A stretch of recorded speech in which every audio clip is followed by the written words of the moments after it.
Walang pagsidla ng tuwa ang mga magulang ni Nika nang makatanggap siya ng scholarship sa kolehiyo sa bayan.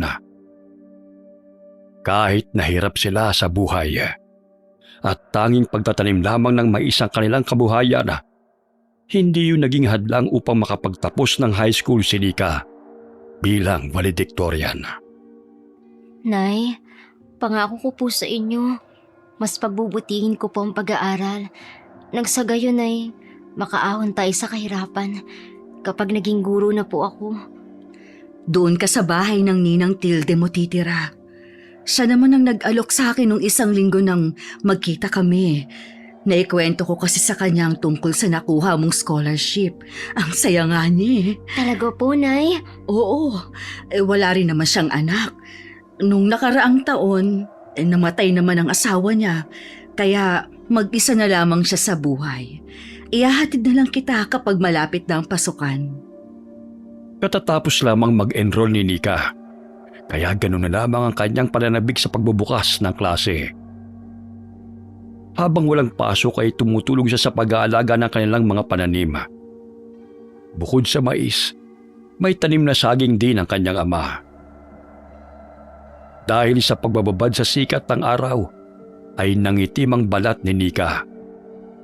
Ngunit hindi niya yon alintana dahil sa kagustuhang makatulong sa mga magulang. Dumating ang araw ng pasukan. Sabik na umupo si Nika sa bakanting silya. Ilang sandali narinig niya ang tawanan ng mga kababaihan at alam niya na siya ang pinagtatawanan ng mga ito. Tingnan mo nga ang balat niya. Parang balat ng kalabaw sa kapal at itim. Hindi talaga naaalis ang bulis sa paaralan. Uy, naaamoy niyo ba yun? Ang baho! Parang masusuka ako! Ew! Napalingon si Nika sa grupo ng mga kababaihan na nakatingin sa kanya. Lumakas pa ang halakhakan ng mga ito at sigurado siya ang kinakantsawan ng mga ito. Ilang sandali may lalaking umupo sa kanyang tabi. Napangiti ito sa kanya at halatang mahiyain. Hi. May nakaupo na ba rito? Wala naman. Siya nga pala. Ako si Jim. Ako nga pala si Nika. Nice meeting you, Jim. Napangiti ang binata. May malaking balat ito sa kaliwang pisngi, kaya yun ang dahilan ng pagiging mahiyain nito. Ngunit hindi maitatago ang kagwapuhan nitong taglay. Oh my gosh! Tingnan niyo oh! Nagtabi pa mga freak! Huwag mo na silang pansinin, Nika.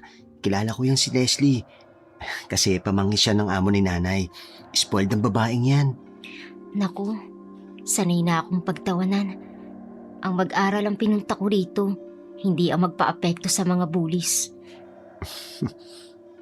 Napangiti ang dalaga sa binata. Simula ng araw na yun ay naging magkaibigan silang dalawa. Habang tumatagal, nalalaman sa klase kung sino ang matalino. Napatingin ang mga estudyante kay Nika nang tawagin ng kanilang guro ang kanyang pangalan sapagkat siya ang nakakuha ng perfect score sa kanilang exam sa math. Talagang perfect score siya? Baka naman nag-cheat siya. Hay nako, sa panahon ngayon, hindi na imposible yon, no? Lalo na't hindi pa naman mapagkakatiwalaan ang itsura niya. Kahit kailan hindi ako nandaya, lalo na sa aralin. Nag-aaral ako ng mabuti para makakuha ng mataas na score sa exam. Talaga ba? Ganun ka kagaling? Kung gusto niyong masigurado na hindi ako nandaya, kukuha ulit ako ng exam. O kaya tanungin niyo pa ako ngayon eh. Ang sabihin mo, nagpapakitang gilas ka na naman. Natahimik lamang si Leslie nang magsalita ang kanilang guro. Pinatahimik siya nito at ibinigay ang kanyang papel na passing score lamang ang nakuha. Naiinis siya sa'yo dahil kahit pinagtatawanan ka niya, hindi ka pa rin niya mapataob pagdating sa exam. Yan lang talaga ang panlaban ko sa mga bullies. Wala pa man noon. Kung hindi negra ang tawag nila sa akin, uling o di naman kaya anak ng maligno. Mabuti na lang at hindi ka pikon. No choice, kundi tanggapin na lang para hindi na lumaki ang gulo. Ayoko mawala ang scholarship ko, no? Dahil lang sa kanila. Tama ka, Nika. Oras ng reses. Tanging nilagang saging ang pagkain ni Nika at tinapay naman kay Gemma. Nakaupo sila sa ilalim ng puno ng mangga nang puntahan sila ni Leslie. Oh, ang sweet niyo namang dalawa. Alam nyo, bagay talaga kayo. Parang ugly and the beast nga lang. Ew! Ano yung kinakain ninyo? Nakakadiri! Try nyo tong milk tea, oh. Tsak na magugustuhan nyo. Leslie, ano ba? Oh, ayan! Maligo ka dahil umaalingasaw na yung baho mo. At para pumuti ka rin. You're so yucky, girl. Sobra na yung ginawa mo, Leslie ah. Wala namang ginagawa masama sa'yo si Nika ah. Wala nga, pero nababwisit lang ako sa pagmumuka at pagiging pabida niya. Actually, naiirita ako sa pagmumuka ninyong dalawa. Halika na, Nika. Umalis na lang tayo rito. Oops! Saan kayo pupunta? Hindi pa ako tapos na makipag-usap sa inyong dalawa. Dinuro-duro pa nito sina Nika at Gemma. Ngunit tinabig ng binata ang kamay ng babae. Kung gusto mo makilala ka ng buong klase, galingan mo sa exam. Hindi yung mas malakas pa yung insecurities mo kaysa sa score na nakukuha mo. Hinila ni Jim si Nika palayo sa kanilang mga kaklase. Ngunit ibinato ng babae ang baso ng milk tea kay Gemma, kaya tinamahan ito sa ulo. Walang nga talagang babaeng yun ah. Pasensya ka na, Jim. Pati ikaw nadamay sa pambubuli nila sa akin. Naku, kahit wala ka, kinakantsawan din nila ang itsura ko, no? Tuluyang umalis sa magkaibigan at naiwan sina Leslie. Ilang sandali lumapit si Manggorio na janitor at kinuhang basura na itinapon ng babae. Iha, malaki ang basurahan, no? Hindi kung kani-kanino o kung saan-saan mo tinatapon. Hello? Eh di ba ikaw ang janitor dito? Trabaho mong mamulot ng basura at wala kang karapatang magreklamo. Kaya nga nilagay ko ang malaking basurahan na yan para hindi na kung saan-saan nyo tinatapon ang mga basura nyo. Trabaho ko ang maglinis ng kalat. Pero responsibilidad nyo rin na itapon sa basurahan ang inyong mga basura. Oops! Sorry! Ay, natapon! Ay, ito pa oh! Sinadya ni Leslie na ikalat sa daan ang mga kinuyumos niyang papel at plastik ng sandwich. Sinasadya niyang insultuhin ang janitor. Ayan, linisin mo! Dahil kung walang basura, wala ka ring trabaho. Pasalamat ka nga at nagkakalat pa ako. Loka-loka ka talaga, girl. Tama naman ako, no? Kaya kayo, magkalat na rin kayo para may trabahong matandang yan. Tinatanaw sila ng matandang janitor habang papalayo. Umiling-iling na lamang si Manggorio na winalis ang mga papel na kinalat ni Leslie. Samantala, nilinis ni Nika ang sarili. Tahimik siya, ngunit mababanagang inis sa kanyang mukha dahil sa nangyari. Kailangan ko magtimpi dahil hindi pwedeng mawala ang scholarship ko kung papatulan ko ang babaeng yun. Ito yung panyo, Nika oh. Punasan mo yung basa mong buhok. Ay, ang lagkit ng milk tea. Bagay talaga sa'yo yung kulot mong buhok, no? Para kang manikang morena. Ang sabihin mo, negra. Uy, hindi ah. Totoo namang maganda ka, Nika. Hindi naman sa maputi lang binabasi ang kagandahan. Kaya nga siguro inis si Leslie sa'yo kasi maganda ka kaysa sa kanya. Kahit sabihin pa niyang negra ka. Maputi lang talaga siya at kapal ng kolorete. Pero ikaw, natural ang ganda mo. Naku, binobola mo lang ako eh. Ito naman oh, hindi kaya. Lihim na napangiti si Manggorio sa magkaibigan nang marinig ito ang usapan ng dalawa. Oh, mga bata. Oh. Wala na ba kayong klase ngayon? Mamaya pa ho, Mang Goryo. Ay, nasaktan ba kayo kanina? Ibang klase rin ng babaeng yun ah. Oo nga po eh. Pero hindi naman po masyado. Nakakainis lang talaga. Palaging pinagdidiskitahan ni na Leslie tong si Nika eh. Wala naman hong ginagawang masama sa kanila. Basta anak bayaman at hindi natuturuan ng magandang asal, lumalaking walang modo. Ang liit ng tingin nila sa mahihirap. Ayoko lang siyang patulan kasi iniisip ko po ang scholarship ko. Yun lang ang pag-asa kong makagraduate ng college eh. Dahil mahirap lang po kami. Ay, ang titigas nga ng ulo eh.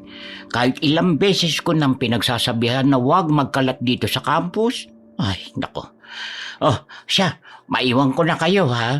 Ay, dahil may gagawin pa akong mga bata. Kung maaari, iwasan nyo na lamang sila. Opo, Mang Goryo. Habang papasok ng silid-aralan ng magkaibigan, malakas na napasubsob si Nika sa sahig nang mapatid siya sa paa ni Leslie. Ay nako, negra na, lalampalampa pa. Aray! Oh. Ang bibig ko. Nika, dumudugo ang bibig mo. Oh, how sweet naman ninyo. Ano ba, Leslie? Masaya ka ba sa tuwing may nasasaktan ka? Kayo ng mga kaibigan mo. Hoy, Jim! Kasalanan ba namin na tatanga-tanga yung kaibigan mo? Hindi siya tatanga-tanga. Kung di nyo sinadya yung nangyari sa kanya. Paano ka nakakasiguro na sinadya namin? Dahil kayo lang naman na nasisiyahan sa tuwing nasasaktan ng ibang tao ah. Tinulungan ng binata ang kaibigan upang tumayo. Ngunit maging siya'y itinulak ni Leslie, kaya't nauntog rin ang kanyang ulo sa sahig. Ngunit meron ding naawa sa kanila. Kilalanin mong kinakalaban mo, Jim. Naalala ko na. Ikaw ang anak ng katulong ni tita. Sige ka, kapag ginalit mo ko, pahihirapan ko ang nanay mo. Uy, may dadamay si nanay dito ah. Kahit sino na lang pahihirapan mo pag gusto mo. Wala namang kaming kasalanan sa'yo ah. Tsaka, bakit ka ba ganyan? Jim, tama na. Halika na, umupo na lang tayo. Yun ang gusto ko eh. Anong paki mo? Leslie, ako lang naman ang gusto mong saktan, diba? At pahiyain. Hindi mo na kailangan mandamay pa ng iba. Wow! How nice naman at kinakampihan ninyong isa't isa. Nakakabilib din no, yung friendship ninyong mga freak. Pumalakpak pa ito na nilapit ang mukha kay Nika. Habang nakikipag-usap si Leslie sa magkaibigan, ay lihim na kinuha ni Madiel ang cellphone ng isa nilang kaklase na nanonood sa pagtatalo ng mga ito. Pasimple nitong ipinasok sa bag ni Nika at napangisi. Ilang sandali bumalik sa upuan ng mga estudyante nang sabihin ng isang kaklase nila na paparating na ang kanilang guro. Kahit magsumbong pa kayo, wala namang mangyayari dahil kakilala ng mga magulang kong lahat ng guro at admin dito sa school. Tinapik-tapik pa nito ang pisngi ni Nika sabay na tumawa. Inalalayan na lamang ni Jim ang kaibigan upang tumayo at pinahid ng panyo ang dumurugong bibig nito. Magpasalamat ka dahil ayokong magkaroon ng bad record. Pero may araw ka ring bruha ka. Maya-maya'y hindi magkanda-ugaga ang kaklase nila sa paghahanap ng cellphone nito. Ilang beses nitong hinalungkat ang bag at hinanap sa upuan. Ngunit hindi nito natagpuan. Kaya tinawagan niyo ng isa nilang kaklase. Natuon ang pansin ng mga estudyante kay Nika nang may marinig na tunog mula sa bag nito. Pinuntahan siya ng kaklase nila. Nang buksan ni Nika ang bag, tumambad sa kanyang paningin ang cellphone ng kanilang kaklase. Paano napunta yan dito? Oh my gosh! Magnanakaw ka rin pala, Nika? Ganyan ka na ba ka-desperada? Hala ka! Naku, kunwaring mabait at model student? Yun pala magnanakaw? Ay, naku! Hindi ako magnanakaw. Hindi ko magagawa yan. So, paano nakarating sa bag mo? Kung hindi ka magnanakaw? Alam nga namang kusang pumasok ang cellphone ni Philip dyan, ha? Style mo, bulok, girl! Totoong sinasabi ko, wala akong kasalanan. Hay nako, napakasinungaling mo naman. Ayan na nga oh, kitang-kitang ebidensya. Huwag kami, girl. Galit na kinuha ng kanilang kaklase ang cellphone nito sa loob ng bag ni Nika at isinumbong nila sa kanilang guro ang nangyari. Maniwala po kayo, ma'am. Wala po akong ninakaw. Hindi ko nga po alam kung paano napunta sa bag ko yun. Totoo po yun, ma'am. Maniwala kayo sa akin. Hindi ako magnanakaw. Umiiyak na tugon ng dalaga. Maging ang pananakit nila Leslie na laman ng prinsipala dahil hindi na kinayang manahimik na lamang ni Jim. Wala naman po talagang kasalanan si Nika eh. Malakas ang kutob ko na sinetap lang siya ni na Leslie at ng mga kaibigan niya. Muntik na ngang mabasag ang mukha namin dahil sa pananakit nila eh. Hindi po ako magnanakaw. Dahil pinaghirapan ko po ang scholarship ko para makapag-aral. Hindi ako gagawa ng hakbang na ikasisira ako. Mula sa bintana ng principal's office, nadidinig ni Mang Gorio ang pagtatalo ng mga estudyante. Naniwala ang principal sa sinabi ni na Jim at Nika dahil dati ng sakit ng ulo sa paaralan ang grupo ni Leslie. Oh, ma'am, hindi mo ba sila i-expel sa school? Hindi po pwedeng pakalat-kalat ang magnanakaw dito. Wala akong ninanakaw. Alam niyo yun sa sarili niyo. Sanay ako sa trabaho at lahat ng bagay na gugustuhin ko. Pinaghihirapan ko. Hindi ko sisirain ang pagkatao ko dahil lamang sa cellphone na yan. Wow, coming from you? Probinsyana ka nga, di ba? Hindi mo kayang bumili ng mamahaling mga gamit, kaya magnanakaw ka na lang. Wala man kaming sapat na pera, pero nagsusumikap kami upang mabuhay. Hindi namin kailangan ng mamahaling gamit dahil sanay kami sa hirap. Hindi kami pinalaki ng mga magulang namin na maging bastos at manguhan ng bagay na hindi namin pagmamayari. Pwede ba, Leslie? Tigilan mo na si Nika. Bakit ba ginigit mo na magnanakaw siya? Siguro ikaw naglagay sa bag niya, no? Kapal mo talagang lalaki ka, ha? Namumula sa sulok si Madela habang nakikinig sa sagutan ng mga kaklase. Dahil siyang naglagay ng cellphone sa bag ni Nika, ayon na rin sa plano nila ni Leslie.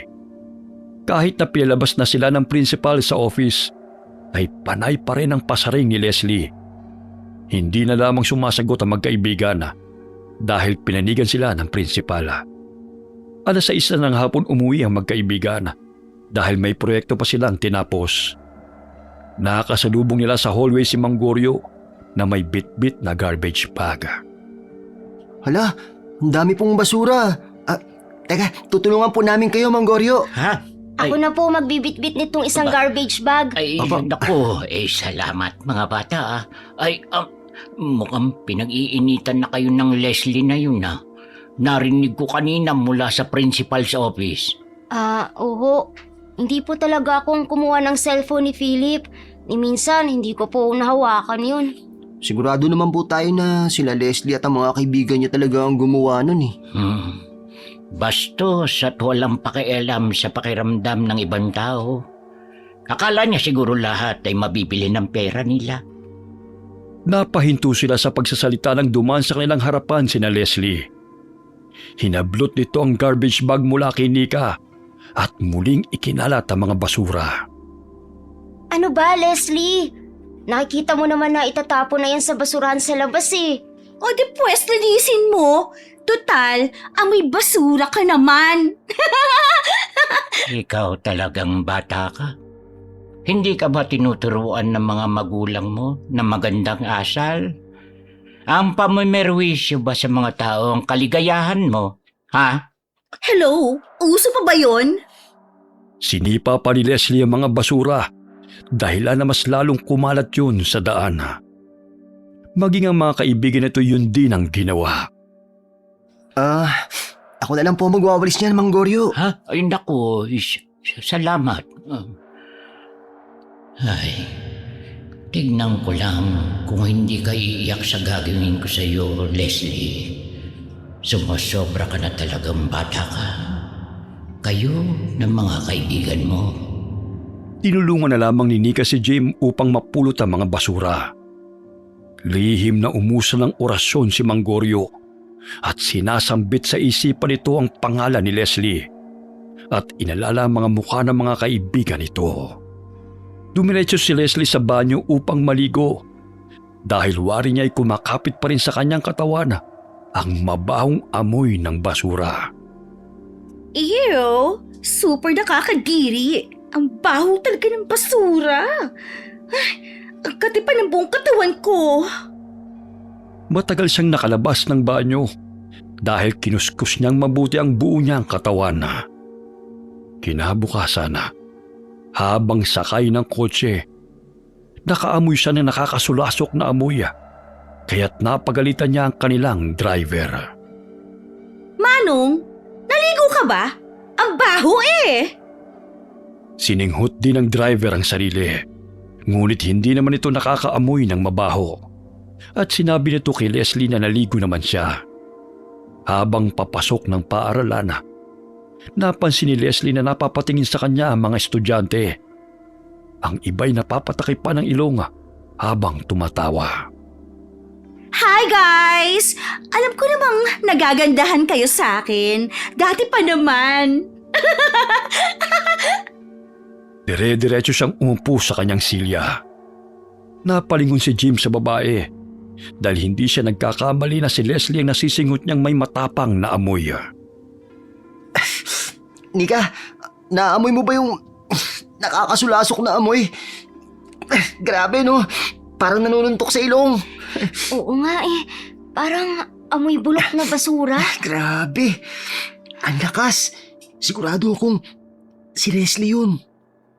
Maging ang mga kaibigan ni Leslie hindi mapigilan na magtakip ng ilong. Ngunit hindi man lamang nakakaamoy ang naturang babae. Halos mahimatay si Madel nang magtaas ng kamay si Leslie. Tila pumasok ang mabahong amoy sa kanyang lalamunan, kaya hindi na ito nakapagpigil na magreklamo sa kaibigan. Uy girl, nakapag-deodorant ka ba ha? Grabe, as in sobrang baho ng kilikili mo. What? Halos isang oras nga akong maligo eh. Tsaka, latest perfume ang gamit ko mula pa sa abroad, no? Huwag mo nga akong i-prank. Tapos lahat kayo nakatingin pa sa akin. Kung may mabaho man, hindi ako yun, kundi ang negra nating kaklase. Ngunit napansin ito na seryosong mukha ng kaibigan nito. Maging ang mga kaklase nilang nakatingin kay Leslie. Ilang sandali pumasok ang kanilang guro at napatakip din ito ng ilong. Ano nangyayari sa inyo? Wala naman akong naaamoy ha. Girl, ano ba as in ang baho? At ikaw yon, parang bulok na daga. Imposible ang sinasabi mo, no? Dahil malinis ako sa katawan. Never akong hindi naligo, no? Nagsilabasa ng ibang kaklase nila dahil sa hindi makayanan ng amoy sa loob ng silid-aralan. Air condition pa yun at paikot-ikot lamang ang amoy. Nika, lumabas na rin tayo. Mamaya, kabagin pa tayo eh. Hindi makapaniwala ang mga estudyante na masiguradong si Leslie ang pinanggagalingan ng mabahong amoy. Tinignan niya ang sapatos kung nakatapak siya ng dumi ng hayop. Ngunit hindi naman. Ano ba, Madel? Wala akong naaamoy. Kaya hindi totoo na akong mabaho. Ay nako, sandali nga. Lalabas na nga muna ako. Naiwan sa silid si Leslie at ang kanilang guro. Maging si Miss Dignay halos himatayin nang lumapit ito kay Leslie sapagkat amoy putok at habang tumatagal ay nangangamoy bulok na basura. Hindi napansin ni Leslie na padaan sa kanilang silid si Mang Goryo. Napatingin ito sa kanya at napangisi. Nag-uumpisa pa lang ako. Sino sa atin ngayon ang amoy basura? Dahil mas masahol pa sa nabubulok na basura ang ugali mo. Ilang sandali nagsimula nang makaamoy si Leslie. Napakusot siya ng ilong at halos bumaliktad ang kanyang sikmura. Inamoy-amoy niya ang kanyang sarili at doon niya napagtanto na totoong sinasabi ng kanyang kaibigan. Hindi maaari to. Bakit ako nagkaroon ng putok? Hindi naman ganito ang amoy ko, ah. Pinagpawisan siya ng malamig kahit umaandar ang aircon. Kakausapin pa sana siya ng kanilang guro, ngunit patakbo siyang lumabas ng silid at napagpasya nitong umuwi. Sa tuwing pinagpapawisan siya ay mas lalong tumatapang ang kanyang amoy. Kaya't umiiyak niyang tinawagan ng kanilang driver upang sunduin siya nito. No, hindi pwede to. Baka nahawaan ako ng putok ng ibang customer. Sa tuwing nagpapalaser ako. Pero bakit ganito kabaho? Hindi normal ang ganitong amoy. Napansin din niya na maging ang hininga niya ay nangangamoy basura. Halos napatras ang kanilang driver nang kausapin niya ito. Halatang nabahuan dahil napasinga ito nang malanghap ang kanyang hininga. Umiiyak na lamang si Leslie hanggang sa makarating siya sa kanilang bahay. Tinawagan niya ang tiyahin niyang doktora at pinaalam ang kanyang kalagayan. Agad siyang sinuri nito at sinabihan siya na nagkaroon siya ng body odor at halitosis. Pero tita, malinis po ako sa katawan.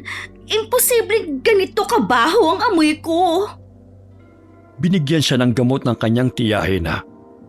Ngunit kahit ilang mouthwash at sabon ang kanyang ginamit, ay hindi pa rin natanggal ang mabaho niyang amoy. Hindi na siya nakapasok ng paaralan dahil siya ang pinag-uusapan ng mga estudyante. Sigurado akong may kinalaman ng negrang yon sa nangyayaring to sa akin. Siguro, pinakulam niya ako. Nakaagaw ng pansin kay Leslie ang tila ipo-ipong itim na patungo sa bintana ng kanyang kwarto. May maliit na siwang doon at mabilis na pumasok ang mga langaw at dumikit ang mga ito sa kanyang balat. At Layuan niyo nga ako! Inday! Tulong! May mga langaw na nakapasok sa kwarto ko!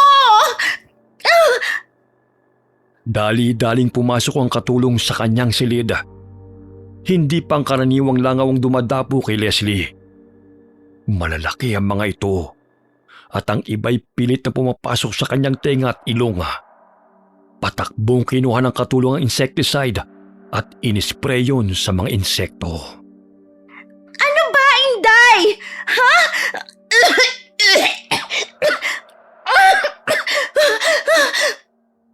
Nagulat si Leslie na magsilaglaga ng mga patay na langaw sa sahig. Nagkaroon siya ng sugat sa braso na pinutakte ng mga langaw. Dahilan na madagdagan na masangsang na amoy na lumalabas sa kanyang katawan. Ilang sandali tumunog ang kanyang cellphone. Tumatawag si Madel habang umiiyak. Sis, yung nangyayari sa'yo, nangyayari na rin sa akin. Kaya lang, nagkaroon ako ng sugat. Ang lansa at ang baho ng amoy na lumalabas sa mga sugat ko. Ang sabi ng katulong namin, hindi raw ito pangkaraniwang sakit. Maaaring kinulam daw tayo. Sinasabi ko na nga ba eh. Si Nika ang may kagagawan nito. Sigurado ako. Humanda talaga sa akin ang babaeng yon. Ano nung plano mo? Kung kailangan siyang patayin, kakawin ko. Huh? Papatay ka talaga? Hindi pwedeng bawiin na lang niyang ginawa niyang to sa atin? Kahit kailan, hindi ako nagpapatalo.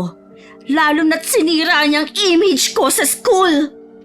Galit na tinawagan ni Leslie ang mga kakilala niya upang pahirapan sina Nika at Jim. Ngunit bago pa niya makontak ang mga ito, nabitiwan niya ang telepono dahil ibang boses ang kanyang narinig. Kumusta ka na, Leslie? Masaya ka ba sa sorpresang ibinigay ko sa iyo?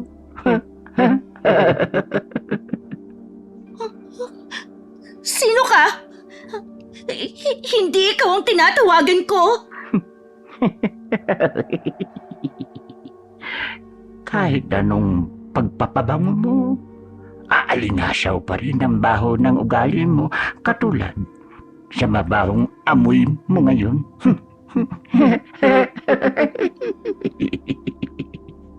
Agad na pinatay ni Leslie ang linya at tinawagan naman ang isang kakilala nito. Ngunit pare-parehong boses ng lalaking sumasagot sa kanya kahit iba-ibang numero ang kanyang tinatawagan. Hindi. Sino siya? Bakit iisang boses lang ang sumasagot sa akin? Paano ko makukontak ang mga kaibigan ko? Pupuntahan ko na lang sila. Bubuksan na sana ni Leslie ang pintuan nang sumigaw na naman ang kanilang katulong na may mga langaw sa kanyang pintuan. Ganun na lamang ang pag-spray ni Inday ng insecticide sa buong bahay. Hindi pwede to. Binabantayan talaga ako ng mga insekto. Hindi ako makakalabas ng bahay. Wala roon ang kanyang mga magulang dahil nasa business trip ang mga ito. At hindi na nito makontak ang tiyahin niyang doktor. Ilang sandali na basag ang kanyang salamin dahil sa malakas na ihip ng hangin. Sarado ang pinto at mga bintana. Bakit ang lakas ng hangin? Alam ko kung sinong kumukulam sa akin. Alam kong ikaw to, Nika! Sinong Nika? Ha? Siya ba yung kaklase mong madalas mong abihin? Kawawang bata. Siya na lang palagi na pag-iinitan. Sino ka? Kung hindi si Nika ang nagpakulam sa akin! Isa ako sa taong pinakita mo ng masama mong ugali. Hindi mo na naaalala dahil halos lahat ng tao na mababasa yung paningin ay nilalait mo.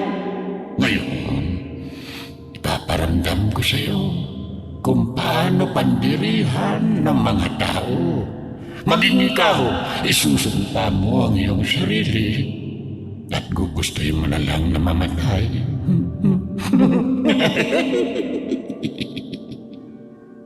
Isa-isang nagpakita sa salamin ng mga taong minaliit ni Leslie. Hindi niya maalala dahil sa dami ng mga ito. At sigurado siya na isa roon ang kumulam sa kanya. Pinilig-pilig niya ang ulo habang umiiyak. Hindi! Nagkakamali ka! Hindi ako masamang tao! Please! Tanggalin mo na ang sumpa mo sa akin! Akala mo, ganun lang kadali yun. Kung paano mo pinahirapan ng mga tao, yun din ang gagawin ko sa iyo. Aray! Ang sakit ng katawan ko! Bakit biglang uminit ang mga kalamnan ko? Ha?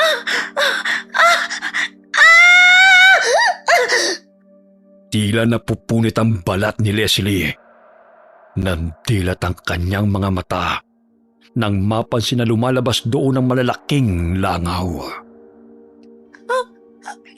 Inday! Tulong! Sakit ng katawan ko! Madalas kang nagkakalat ng mga basura, ha? Ngayon, ikaw nang sinusundan ng langaw dahil amoy basura ka na. Aray ko, sakit! Please, ihinto mo na ang pagpapahirap sa akin, oh! Hindi na ako uulit! Talagang hindi ka nauulit. Kayo ng mga kaibigan mong basura ang pag-uugali. Bumagsak si Leslie sa sahig dahil namimilipit sa sakit. Nanginginig ang buo niyang katawan dahil sa magkahalong takot at sakit na nararamdaman. Napasigaw pa siya nang lumabas mula sa sugat niya sa pisngi ang 3 langaw na pumasok sa kanyang bibig at lumabas sa kanyang ilong. Dumurugo ang kanyang ilong Ngunit tanging halakak lamang ng lalaki ang kanyang narinig hanggang sa mawalan siya ng ulirata. Kinabukasan na, nagising siya ng tapik-tapikin ng katulong ang kanyang pisngi. Nasaan yung lalaki? Isarado mong pintuan at bintana. Baka makapasok siya ulit. Sinabi ng katulong na walang taong pumasok sa kanilang bahay. Kinapa niya ang kanyang pisngi at tanging mga tumubong tigyawat lamang ang naroon at walang malalaking sugat siyang natamo. Kagabi, maraming sugat ang buong katawan ko. Hindi ako nagkakamali. Puno ang mga braso at binti ko. Inday, tulungan mo ako. Mahigpit niyang niyakap ang katulong na nooy hindi nito nagawa. Humahagulgol siya ng iyak dahil sa labis na takot.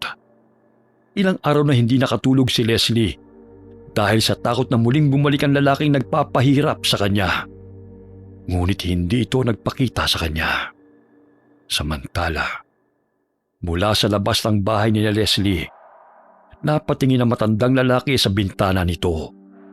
Napangisi ito ng malapad bago muling lumakad palayo.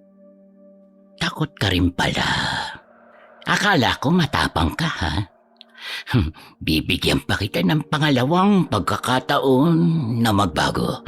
Hindi naman ako ganun kasama katulad sa inaakala mo. Ngunit, kapag nalaman ko na salbahe ka pa rin, titiyakin kong mamamatay ka na.